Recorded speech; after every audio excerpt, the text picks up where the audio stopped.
मैंने जो गलती फिजियो सेंटर खोजने में की वो गलती आप मत कीजिएगा। आज मैं इसी टॉपिक पे बात करूँगी कि बहुत सारे गार्जियन फिजियो सेंटर गलत खोज लेते हैं और बाद में बच्चों को उसका खामियाजा भुगतना पड़ता है। तो अपने बच्चे का फिजियो, स्पीच, ऑक्यूपेशन थेरेपी जो भी आप स्टार्ट कर रही हैं उस सेंटर के बारे में अच्छे जाँच पड़ताल करके ही आप स्टार्ट कीजिए। क्योंकि वीर जब 1.5 साल का था तब मैं इसका ट्रीटमेंट जब बेंगलोर से स्टार्ट की तो वहाँ के डॉक्टर ने फिजियो सजेस्ट किया।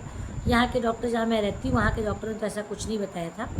फिर मैंने रिव्यू के हिसाब से 5 स्टार फिजियोथेरेपी सेंटर खोजा और वहाँ जाके मैं वीर का फिजियो कराने लगी। हालांकि 2 महीने कराया तो 2 महीने में कोई ख़ास रिजल्ट तो मिलता नहीं है, लेकिन वीर जो भी जाता था समझ जाइए कि वो इतना घंटा उसको वेट करना पड़ता था। वीआईपी लोगों का फिजियो हो जाए और वीर को वेट ही करना पड़ता था। बच्चा मेरा फेडअप हो जाता था। मैं 2 महीने कराने के बाद वहाँ पे मैंने छोड़ दिया। और उस समय 10 साल पहले वो काफ़ी कॉस्टली सेंटर था। अब तो मैं बता ही नहीं सकती कि अब क्या लेते होंगे वो लोग फ़ीस। पहले ही बहुत ज़्यादा फ़ीस लेते थे। वो 10 साल 8 साल पहले की बात बता रही हूँ। तो ऐसे सेंटर के पास तो बिल्कुल नहीं जाइएगा जो केवल पैसा लेके वीआईपी ट्रीटमेंट देते हैं। तो वैसे सेंटर में बिल्कुल मत जाइएगा। दूसरा, आपके बच्चे को क्या ज़रूरत है पहले आप सेंटर में जाके जांच लीजिए, परख लीजिए, उसके बाद ही उसका एडमिशन वहाँ कराइए। क्योंकि पैसे तो सब लोग लेते हैं लेकिन रिज़ल्ट अच्छा नहीं मिलता। हाँ, लेकिन रिज़ल्ट तुरंत नहीं मिलता लेकिन अच्छा मिलता है। लेकिन अगर सेंटर अच्छा नहीं तो रिज़ल्ट आपको ना के बराबर मिलेगा। तो अपने बच्चे के लिए पहले फिजियो सेंटर खोजने के पहले आप उसको जांच पड़ताल अच्छे से कर लीजिए। क्योंकि मैं अपने बच्चे के साथ मेरा 2 साल ऐसे ही चला गया था। 2.5 साल अभी लगा नहीं था, 2 साल का वीर था तभी मुझे एक संस्था के बारे में पता चला। वहाँ मैंने इसका एक्सरसाइज कराई, इसका फिजियो स्टार्ट कराया। मेरा बच्चा 2.5 साल होते होते अपने हाथों के बल पे वो बैठ गया। फिर खुद से बहुत चीज़ें वीर ने सीखी और की। और अभी मैं यही सजेस्ट करूँगी गार्जियन को कि अपने बच्चे के फिजियो और स्पीच ऑक्यूपेशन थेरेपी से खिलवाड़ ना करें। जहाँ सही हो, अच्छा हो वहीं पर जाएं। वीआईपी है या अच्छा नहीं है, संस्था छोटी है, इस पर आप ध्यान मत दीजिए। आपके बच्चे को रिज़ल्ट क्या मिल रहा है, आपके बच्चे को टाइमिंग क्या मिल रहा है, उस पर ध्यान दीजिए। अभी मैं रिसेंट भी वीर के डॉक्टर से मैंने जो अभी सजेस्ट किया है, जब इसका फीड्स बंद हो गया है तो मैं डॉक्टर से बात की हूँ। तो रिसेंट डॉक्टर ने मुझे बताया कि इसको फीड्स बढ़ने के क्या कारण थे।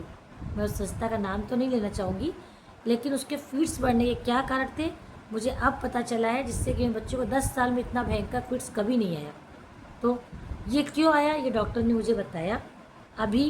क्योंकि उन्होंने शुरुआत में उनको भी डाउट था कि हो सकता है स्ट्रेस ले रहा हो या इस कारण से हो, लेकिन फिर डिटेलिंग में वो जब वो गए तब उन्होंने मुझे बताया कि इसको फीड्स आने के बढ़ने के आता तो था लेकिन बढ़ने के क्या कारण थे उन्होंने मुझे पूरा डिटेल में बताया और मैं समझ गई। तो अब मैं समझ चुकी हूँ कि थेरेपी सेंटर में जाने से पहले अपने बच्चे और अपने सेंटर दोनों के बारे में समझ लीजिए कि मेरे बच्चे को ये सूट करेगा कि नहीं करेगा, वहाँ के थेरेपिस्ट कैसे हैं, जानकार हैं कि नहीं जानकार है, कि ऐसे ही खेल रहे हैं बच्चे के साथ, टाइम पास कर रहे हैं, पैसा कमा रहे हैं।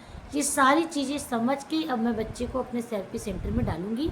और आप सबसे भी निवेदन करूंगी कि आप थेरेपी सेंटर के बारे में पूरी तरीक़ा से जान लीजिए, समझ लीजिए, तब अपने बच्चे को डालिए। ऐसा ना हो कि आपके बच्चे का समय भी बर्बाद हो, पैसा भी बर्बाद हो और बच्चा किसी और बीमारी से ग्रस्त हो जाए, जैसे कि मेरे बच्चे के साथ हुआ।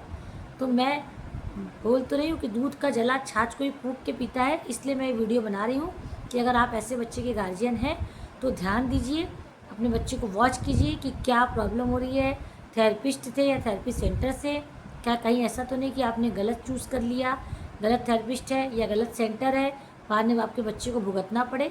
तो जांच परख के अपने बच्चे के लिए फिजियो, ऑक्यूपेशन, बिहेवियर जो भी आप करा रही हैं वो सोच समझ के एक बार परख के तब अपने बच्चे को कराइए।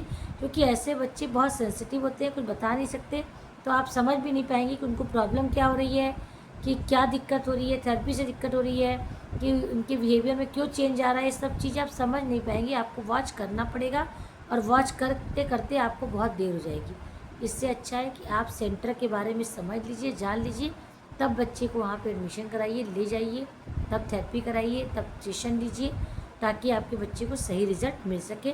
तो मेरा आप लोग से निवेदन है कि अगर आपको ये जानकारी अच्छी लगी हो तो आप इसको शेयर कीजिए, ज़्यादा से ज़्यादा गार्जियन तक ये जानकारी पहुँचाइए। और अगर ऐसा कुछ आप भी मेरी तरफ भोगी हैं तो मुझे कमेंट में अपने बारे में बताइए कि आपके साथ क्या हुआ था। और मैं अपनी राय आपको बता चुकी हूँ। तो मेरे चैनल को लाइक कीजिए, सब्सक्राइब कीजिए, फॉलो कीजिए। आज के लिए बस इतना ही। धन्यवाद, नमस्कार।